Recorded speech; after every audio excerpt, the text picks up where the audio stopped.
Welcome to Get Sleepy, where we listen, we relax, and we get sleepy. My name's Thomas, and it's my pleasure to be your host. Tonight, we'll follow an art history student named Michael as he makes a rather informal dream visit to a very famous museum in Russia called the Hermitage. While he's there, Michael will not only get private access to one of the world's greatest collections, but he'll also meet some surprising residents. Because, in fact, the Hermitage is almost as famous for its cats as it is for its artwork. Tonight, they will end up being the finest tour guides a visitor could ask for. Thanks to Alicia Steffann for writing this one, and Arif will be reading it for us. Before we hear our story, let's take some time to relax and prepare for sleep. Make sure you're comfortable in your bed.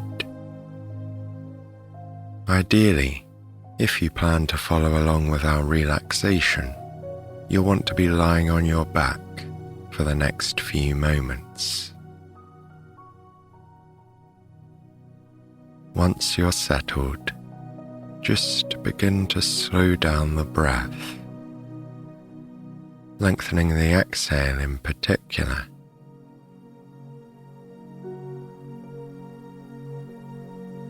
As per a listener request, tonight we're going to focus on releasing tension and stress in our facial muscles. So, firstly, just consider how much your face does for you. It allows you to communicate and express yourself, to eat and drink, to see, hear, smell, taste, and feel as you go about your life.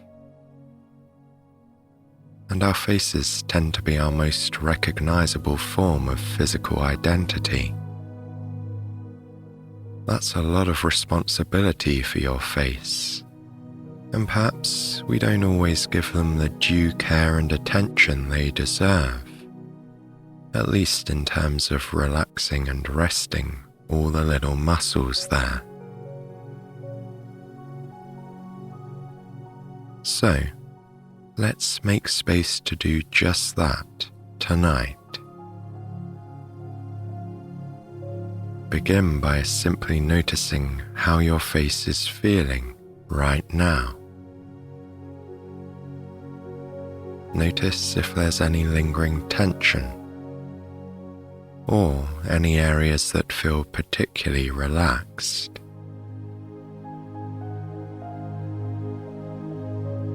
Then, starting at the forehead, consciously relax and smooth this part of your face. If it helps, you can imagine a warm light bathing your forehead, softening any tension you feel there.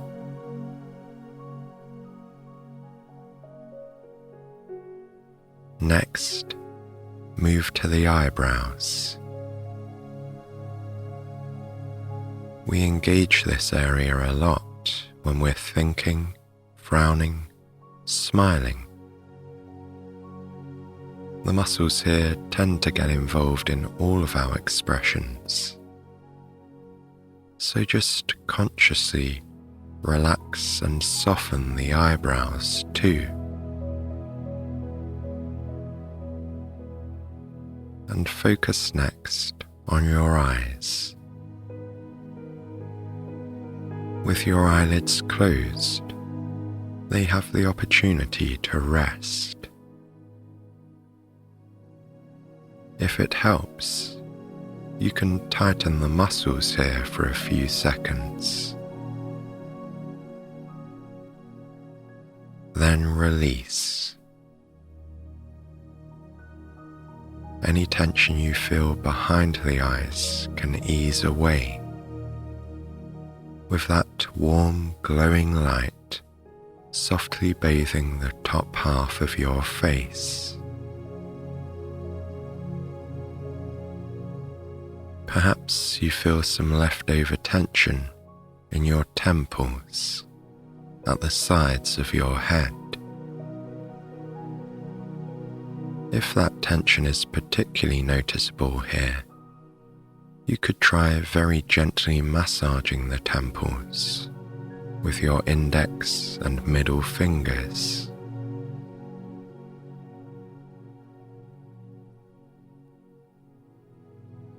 Continue moving your focus down through the face, into the nose and the cheekbones. Again, take time to release any tension there, tightening those muscles and releasing again if it feels helpful.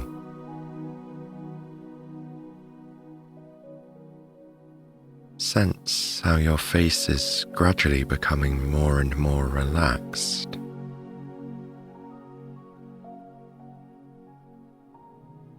Now, move your attention to your mouth and let the lips soften and entirely relax. Inside your mouth, your tongue can rest gently.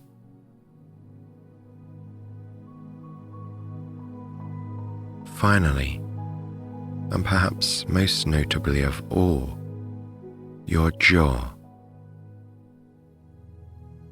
The muscles here are strong and particularly responsive to stress or frustration, and we often hold on to that tension here for long stretches of time. If it feels helpful to do so, you can intentionally tighten your jaw, gritting your teeth together for a few seconds, then releasing. Hopefully, you'll find that tension eases away when you do this. Just invite your jaw to soften and relax, with your teeth now slightly parted and your tongue resting comfortably. Your whole face is now welcome to relax and rest throughout the night. You've spent some time giving it the care and attention it deserves. And now, you can move yourself into whatever position feels best for sleeping. As your mind continues to clear, make space to listen along and envisage the calming scenes of our story. Begin to imagine a crisp winter evening. The streetlights have just flickered on, and there is a beautiful library dusted in soft white snow.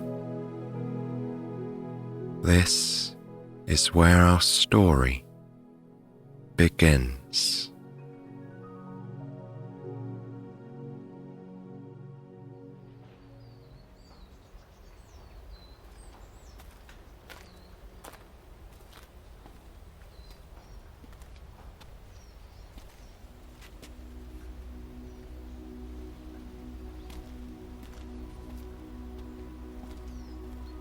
The snow was just beginning to fall when Michael reached the library. As As if enticing him to stay outside and play, the huge white flakes gathered all around him. They rested briefly on his shoulders and the arm of his coat, showing off their beautiful crystals for a brief moment before melting away. Smiling to himself, he brushed a few off his eyelashes before he resolutely pulled open the front door of the library. He would watch the snow from inside, he told himself. He had research to do. The door quietly fell shut behind him, and he walked across the tiled entryway near the circulation desk. Instantly, he was enveloped in the protective bubble of the library. He loved it here. There was something comforting about it. Perhaps it was the friendly silence, broken only by the occasional whisper. Or maybe it was the low lighting and the nooks and crannies hidden everywhere. He loved that he could be together with all these people and yet find a spot that hid him completely from view. Everyone in the library had an implicit agreement that they would be working together, but each in their own snug little corner. Michael knew exactly where he was heading. He smiled briefly at the student who was tending the circulation desk. She wasn't very busy this evening and seemed to be getting in a little bit of homework behind the counter. In fact, the entire main floor of the library was sparsely populated. He spotted one or two other people curled up in a chair with a book or sitting at a table, tapping on a computer. He made his way to the stacks and then walked the length of the outside row, traversing a long wall of windows on the other side. As he did, he peered outside, delighted by the view of the snowstorm. When he reached the corner of the first floor, he entered the stairwell and began to climb. 1, 2, 3 floors. Just when he was feeling a little winded, he arrived. Almost reverently, he pushed the door open to his favorite place in the library. It was completely silent up here. He knew it was possible he was the only person on the floor. The heady scent of books was very noticeable in this area, which was filled with stacks of old tomes. Other parts of the library had slowly pushed out actual volumes for digital-friendly spaces, but the trade-off had been the loss of that library smell he loved so much. Here, his old friends still reigned supreme. That was why he used it as his study space. Making his way to a familiar row, he quickly identified the shelf he was looking for. With a practiced eye, he pulled a large art reference book from the shelf, parking the hefty volume under his arm. Then he continued on until he reached his secret spot, a comfy chair in the very back corner, next to a large window. There was rarely anybody else in this seat, He assumed it was because nobody wanted to bother with the stairs and to be so far from the conveniences of the main floor. But to Michael, this was his happy place. He could think here. He could see what was going on outside and study unobserved. Settling himself into his customary nook, he paused for a moment, unmoving, to soak up the feeling of the silence and warmth inside. He loved how it contrasted with the increasingly heavy snowfall on the other side of the glass. Michael set his bag and his reference book gently on the floor, respecting the quiet around him. Then he sank into the welcoming embrace of the chair. Magic. This weather was the perfect inspiration for a presentation he was working on for class. Students had each been assigned a world-famous museum. Their job was to give a 10-minute talk for their classmates. Altogether, it would provide a basic overview of some of the world's most important art collections and their histories. Michael had been assigned to the Hermitage Museum in Russia.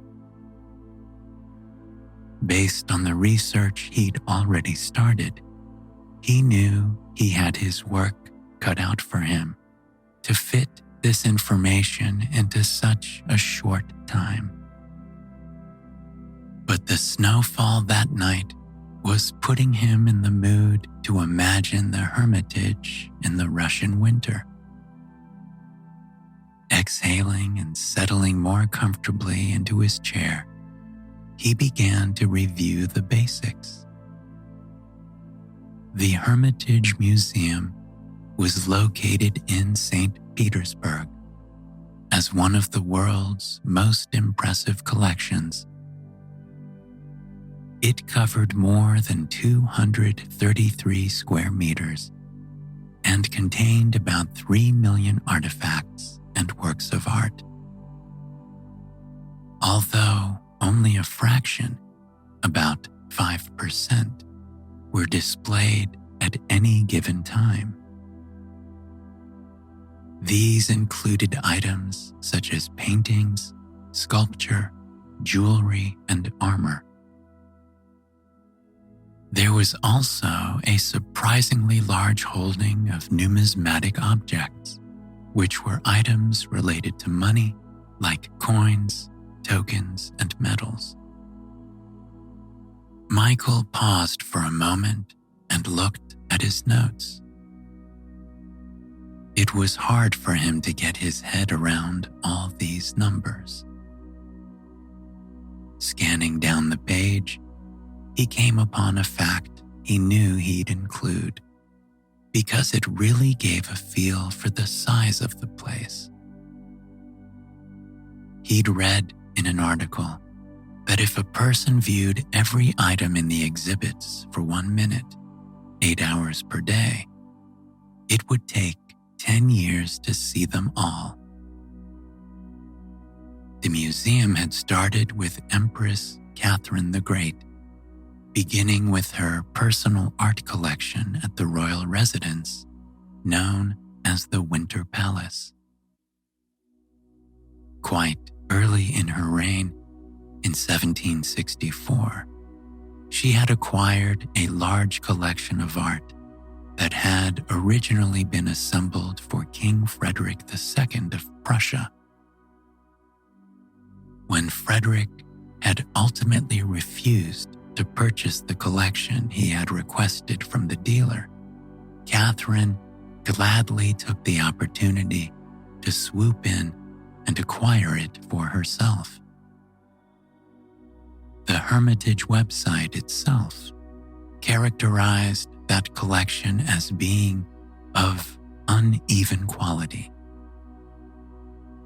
Apparently, the man who had rounded up the pieces for Frederick had not been an expert.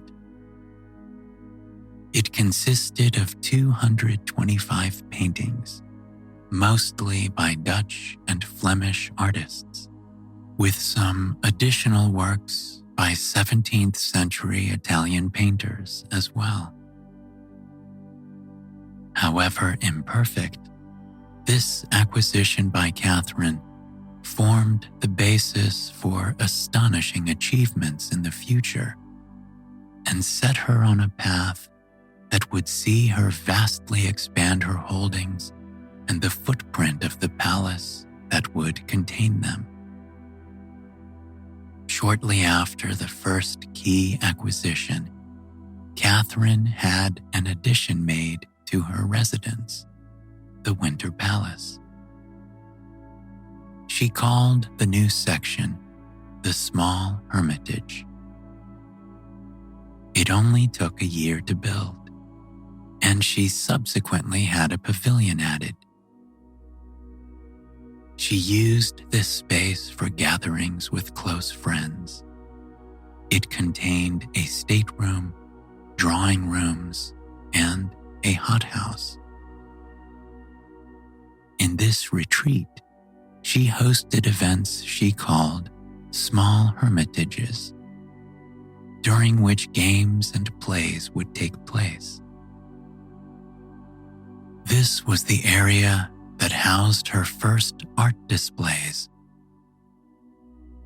In 1769, Catherine made a more impressive purchase than her first. She acquired over 600 works from the heirs of a man named Count von Brühl, who had been Chancellor of Saxony. The collection was more varied than her last, featuring many of the Western European masters, such as Rembrandt, Poussin, and Tiepolo.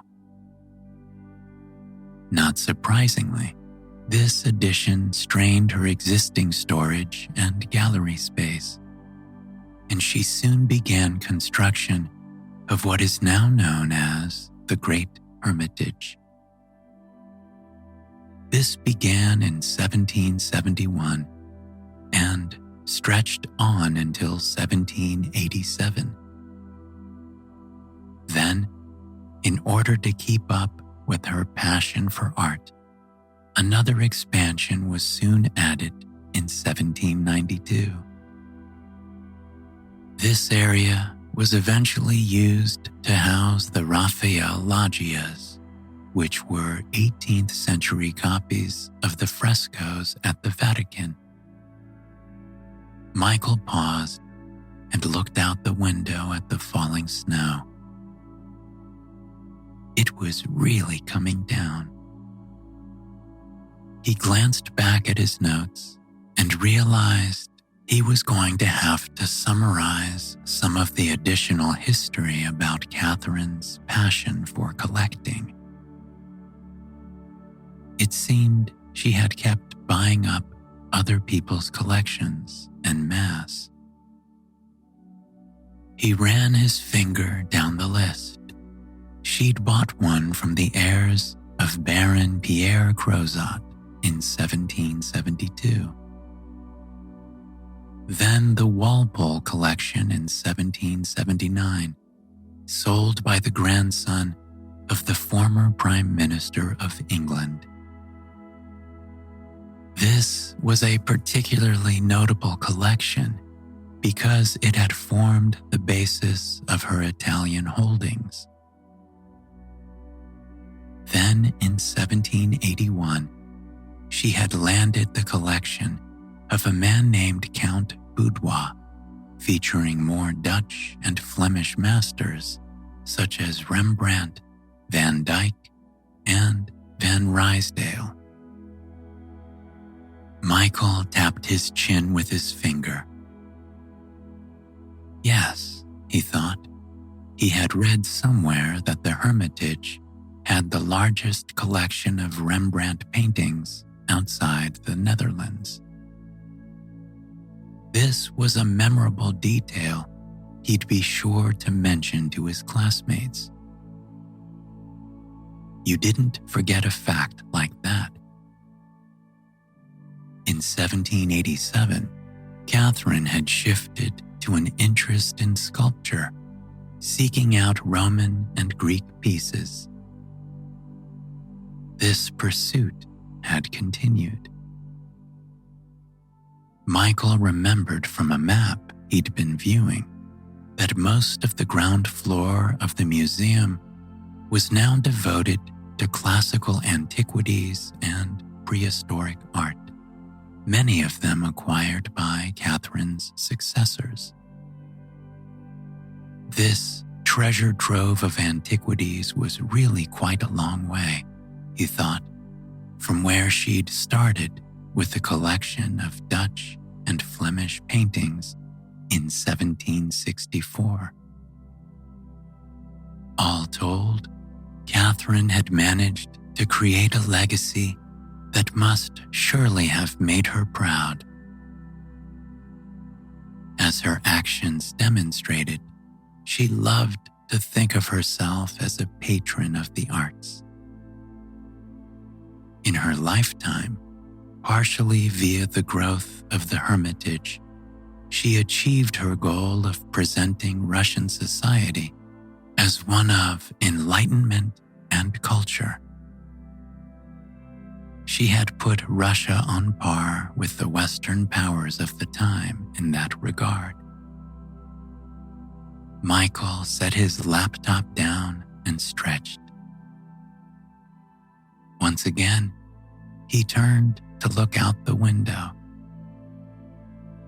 The world was cloaked in darkness, but he could see downy drifts of snow forming under the lights that lined the walkway outside. Inside their golden pools of illumination, the snow fell silently, accumulating without any sign of stopping. As he watched, a bunny hopped slowly across the lamplight, sinking deeply into the snow with each jump. He turned back to his presentation. He needed to highlight just a few of the extraordinary art pieces in the museum, although, of course, it was to be a mere sample.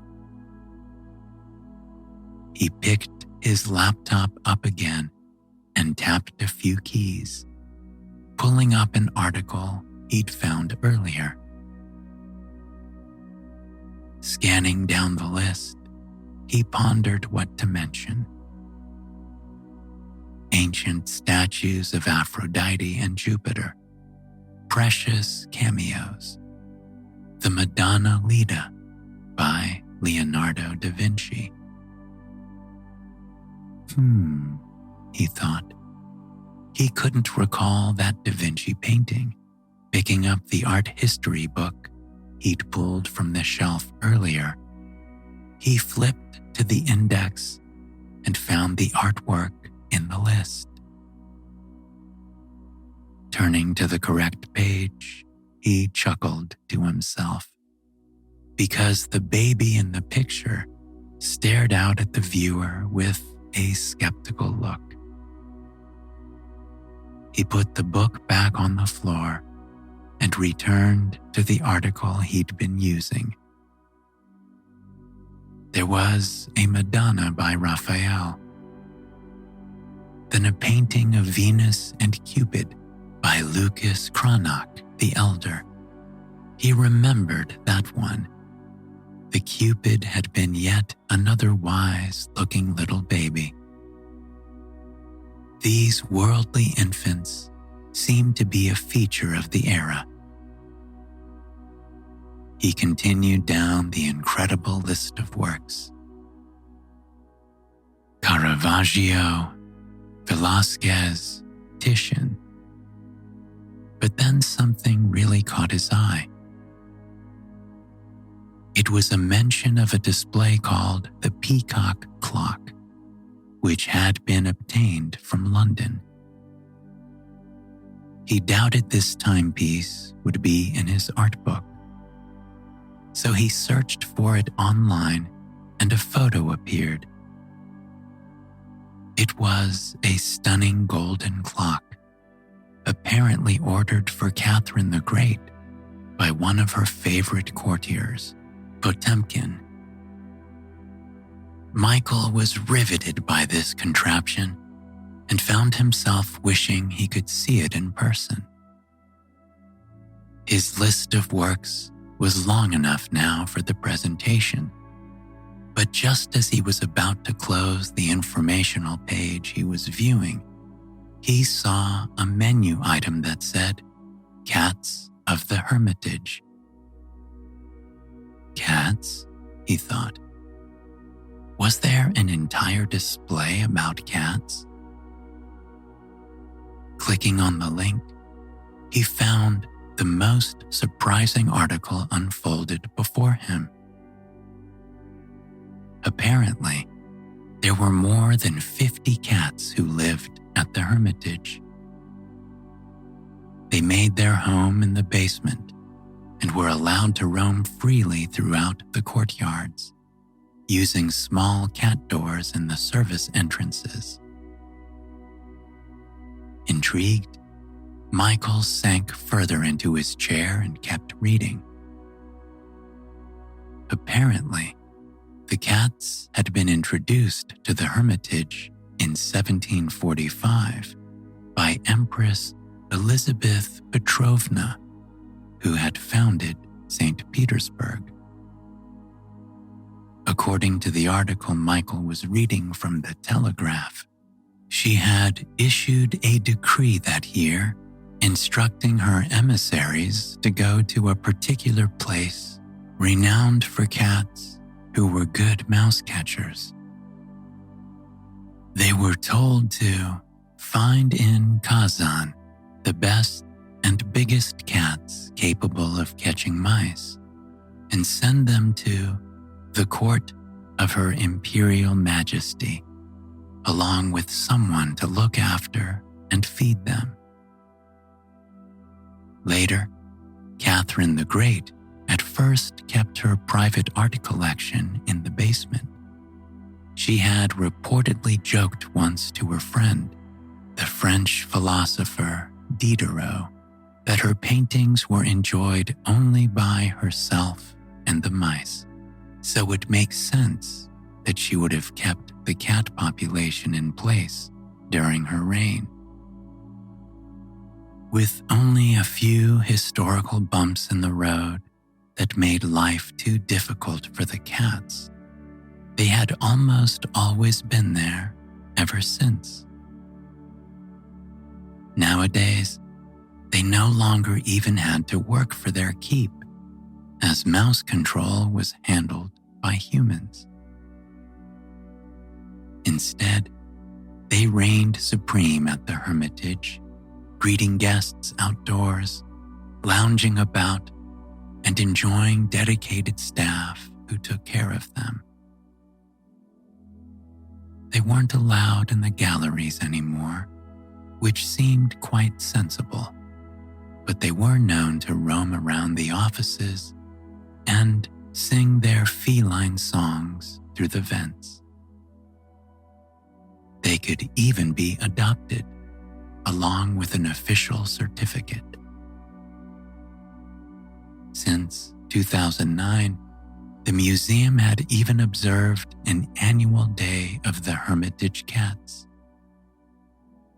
Michael found himself smiling as he finished reading the article. What a delightful detail for him to add to his report, he thought. Then he sighed and rubbed his eyes a little bit. He was feeling rather sleepy, and the quiet warmth of the library tempted him to put down his work and rest for a minute. He told himself he would just take a pause and think about his presentation.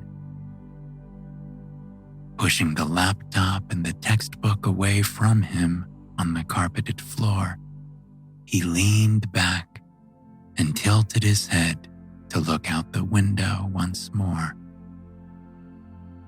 The scenery had not changed. Like a snow globe, it continued to show him a pristine winter wonderland. He closed his eyes and imagined the snow falling in the square outside the Winter Palace in St. Petersburg. It would be grand, he thought. The palace had been built in the Baroque style favored by Empress Elizabeth. He had seen pictures of it, proudly keeping watch over the palace square, with its row of statuary up high as its crowning glory. In the austere white covering of the Russian winter, its green and gold accents would look opulent, he imagined. A clock would be visible above the main entrance, keeping time for the city. Tick-tock, tick-tock. In his mind's eye, Peter began walking across the stately expanse. He was heading toward the elaborate wrought iron gates in the very center of the Winter Palace. Just as he did, a black cat strolled into view and sat down before him, appraising him coolly. It was a sleek and shiny creature with green eyes that echoed the colors on the building. It held his gaze only briefly before turning and walking gracefully toward the entrance. Mesmerized, Michael followed the cat as it moved with purposeful steps, its ebony fur offering a stark contrast to the wintry landscape. The cat slipped through the partially open gate. Michael followed with only brief hesitation. Nobody else was around. Was he allowed to be here? With a delicious thrill, he realized he didn't care. The gate was open, and he would go inside. It was almost like he floated across the courtyard he found there. Then, although Michael had never really seen the entryway of the Winter Palace, he was suddenly through the door. He was the only visitor in the main vestibule, which soared around him, its graceful white columns pushing the ceiling toward the sky. The decor reminded him a little of a wedding cake.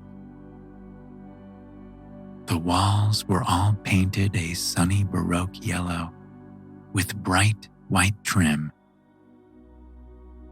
The floors were covered with patterned gray and beige tile that had been worn down by the footsteps of countless visitors.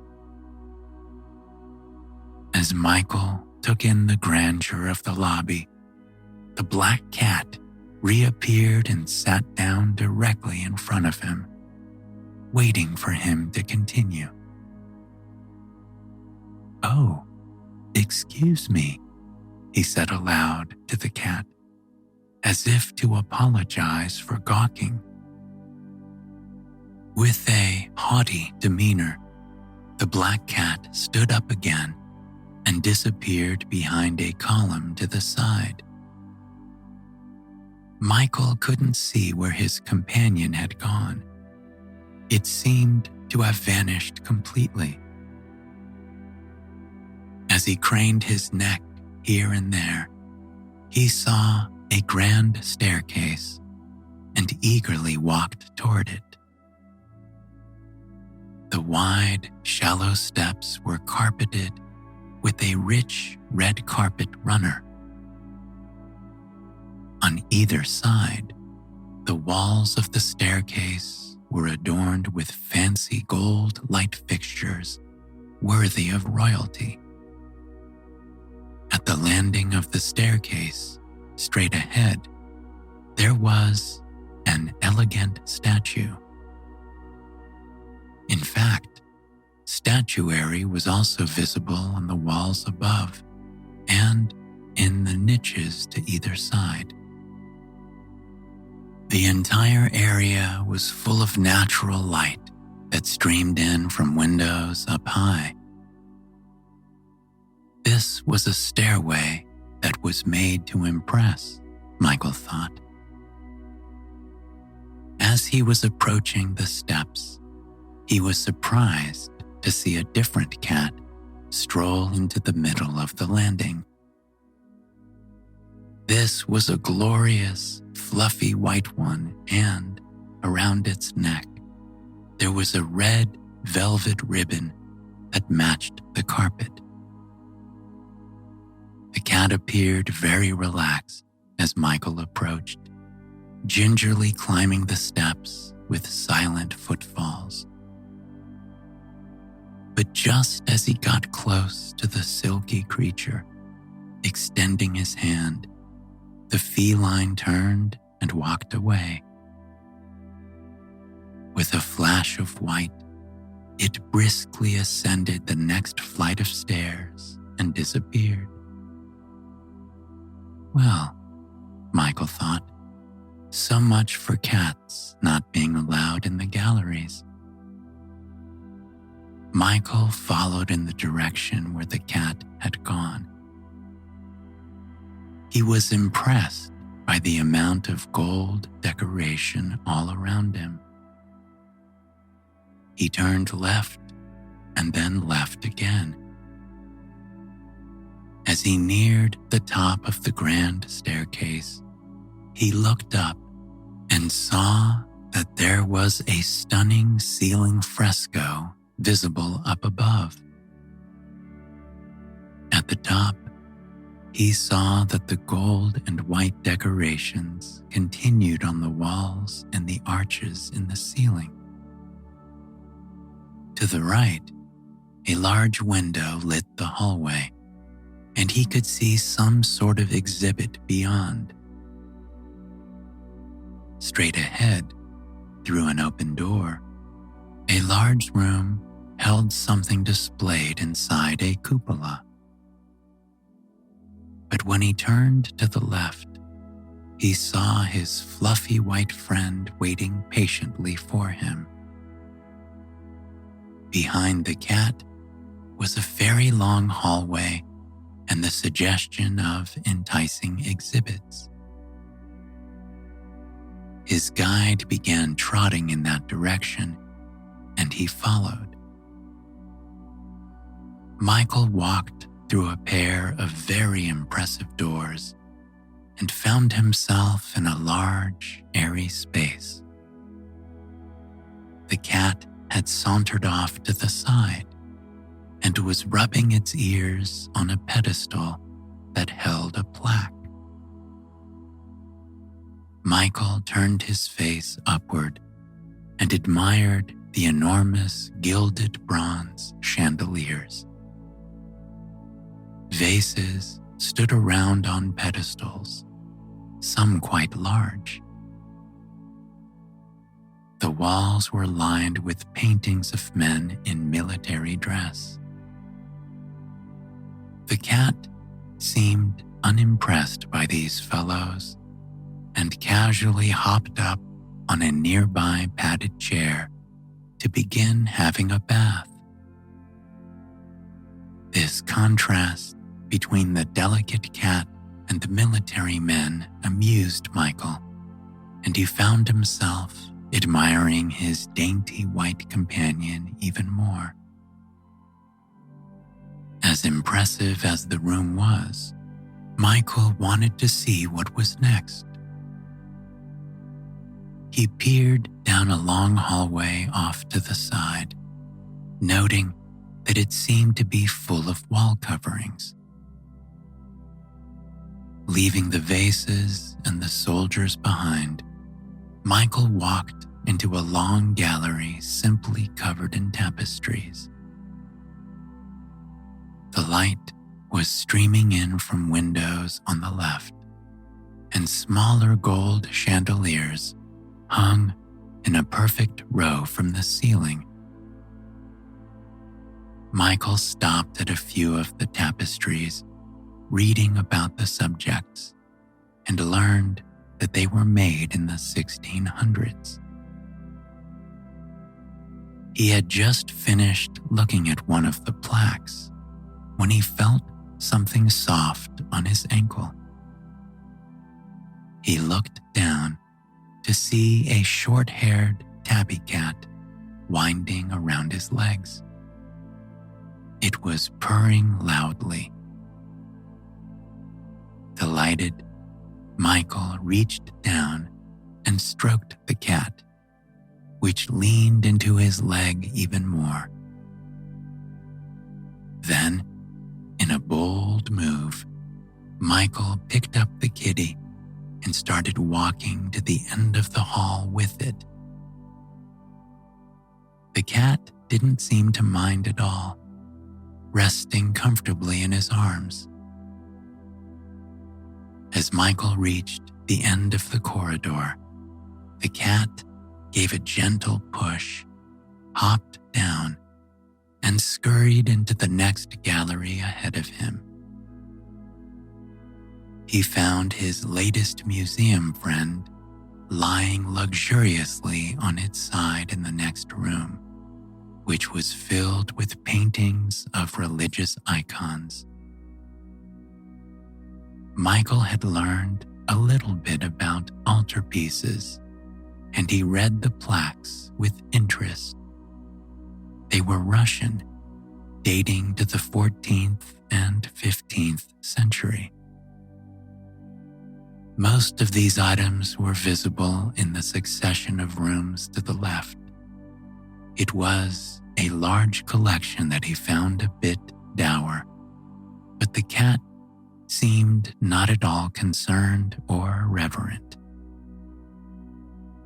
It hopped up and followed him as he traversed the connected rooms. Then it slipped around his ankles at the last door and ran off without warning. Michael took a little turn, looking for the cat, and before he knew it, he was entering an entirely new kind of room.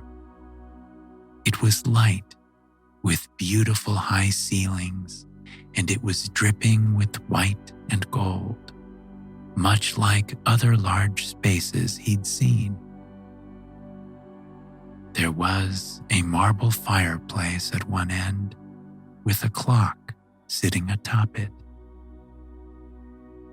There was the tabby cat, regarding the clock, as if it was waiting to find out the time. Then the cat pivoted and walked past Michael, causing him to turn around. Michael caught his breath. In the middle of the room was the very peacock clock he had been reading about a little while ago. He realized he was in the pavilion. Michael slowly skirted the graceful arches and columns that lined the interior of the room and stood right in front of the glorious peacock, which rested in a beautifully detailed replica of a tree.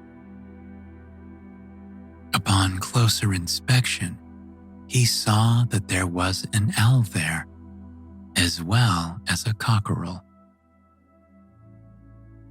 The trio were protected by a large glass house where they stood poised for the mechanical dance they must surely perform at the right time. And even as he gazed upon it, that time magically arrived. The clock began to chime with tiny little bells. The cage around the owl rotated as the bird turned its head from side to side. The peacock stretched and moved its own delicate head gently as its enormous wings elevated slowly to the sky. Down below, a dragonfly rotated, functioning as a second hand. It was so intricate and clever that Michael felt he could have watched it forever. Behind the miraculous clock, he could look outside through tall, arched windows. The snow was falling thickly over the Neva River, a serene backdrop for the shining birds inside. Then, as Michael stood mesmerized, the clock finished its performance and gently settled back into silence. Michael didn't move. He didn't want to break the spell. But when he did turn around, he realized all three of his cat guides were there. The black cat, the white cat, and the tabby sat patiently, as if to bid him farewell. He didn't feel ready to end his museum tour, having just seen a tiny fraction of the treasures within. But he sensed that the art was safe here, resting as it had for hundreds of years. And he felt certain that the cats would take care of it for him until he was able to return. Then Michael faced the window again, losing himself in the peacefulness of the falling snow. As the flakes drifted down and the scenes of the Hermitage melted imperceptibly into the distance of his mind, he knew that he would have sweet dreams that night. Was it the palace embankment he saw, or the walkway outside the library? Smiling drowsily, he felt that they were the same thing. Tick, tock, tick, tock.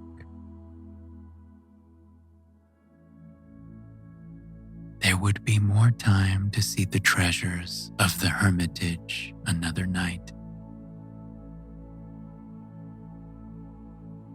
For now, it was time to sleep in companionship with the cats who would be keeping watch over them.